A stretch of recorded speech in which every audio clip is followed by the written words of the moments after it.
আমি ভেঙে ফেললে কোনো শব্দ হয় না, তবুও সবাই সাবধান হয়। আমি তোমাকে অপশানগুলো বলছি: নীরবতা, আইন, নিয়ম, প্রতিজ্ঞা।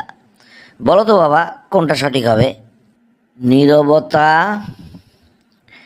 আইন, নিয়ম, প্রতিজ্ঞা। স্যার, এটা প্রতিজ্ঞা হবে স্যার। গুড, একেবারেই সঠিক। তুমি এত কঠিন প্রশ্নের এত তাড়াতাড়ি উত্তর দিলে বাবা, একটু চিন্তা ভাবনা করে উত্তর দেবে। আচ্ছা বলো তো, আমাকে ছুলে বদলাই, না ছুলে স্থির থাকি। আমি অপশানগুলো তোমাকে বলছি: বরফ, পানি, রং, ছায়া। বলো কোনটি সঠিক? ছুঁয়ে দিলে বদলাই, না ছুলে স্থির থাকি। বরফ বরফ বদলায় কিন্তু পানিতে রূপান্তর হয়, পানি হবে না। রং, ছায়া,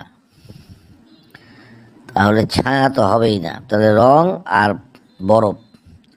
স্যার, এটা রং হবে স্যার। বাহ, দারুণ তো, তোমার এই উত্তরখানাও সঠিক হয়েছে। আচ্ছা তাহলে এবার বলো তো বাবা, আমি বোঝা যায় না কিন্তু ওজন আছে। আমি তোমাকে অপশানগুলো বলে দিচ্ছি: কথা, দায়িত্ব, ধোঁয়া, বাতাস। কোনটা সঠিক বলো?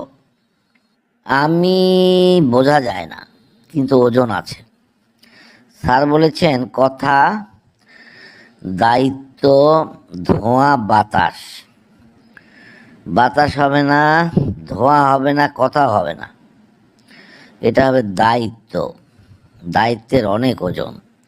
স্যার, এটা দায়িত্ব হবে স্যার। অপূর্ব, অপূর্ব, তোমার এই উত্তরখানাও সঠিক। তাহলে এবার বলো দেখি বাবা, আমি হারালে খোঁজা হয়, পেলে ঝামেলা।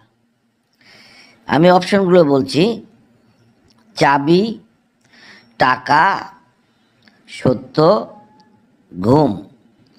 কোন অপশানটা সঠিক বলো? আমি হারালে খোঁজা হয়, পেলে ঝামেলা। স্যার অপশান দিয়েছেন চাবি, টাকা, সত্য, ঘুম। খুব জটিল। যতগুলো প্রশ্ন স্যার ধরলেন এর মধ্যে সবচেয়ে এখন পর্যন্ত জটিল প্রশ্ন এটাই। চাবি, চাবি হবে না। টাকা, টাকাও হবে না। সত্য, সত্য হতে পারে। ঘুম, ঘুম তো হবেই না। স্যার, এটা সত্য হবে স্যার। গুড, একেবারেই সঠিক। তাহলে এবারকার প্রশ্নটা বলো দেখি বাবা, তোমার সাথে খেলতে আমার খুব ভালো লাগছে। তাহলে এবারের প্রশ্নটা মনোযোগ দিয়ে শোনো। আমি একা চলি না, দুই হলেই আওয়াজ। আমি অপশনগুলো বলছি: হাত, পা, তাল, করতালি। বলো কি হবে এটা? আমি একা চলি না, দুই হলেই আওয়াজ। স্যার অপশান দিয়েছেন হাত, পা, তাল, করতালি। না, এত কঠিন প্রশ্ন আমার পক্ষে দেওয়া সম্ভব হবে না উত্তর।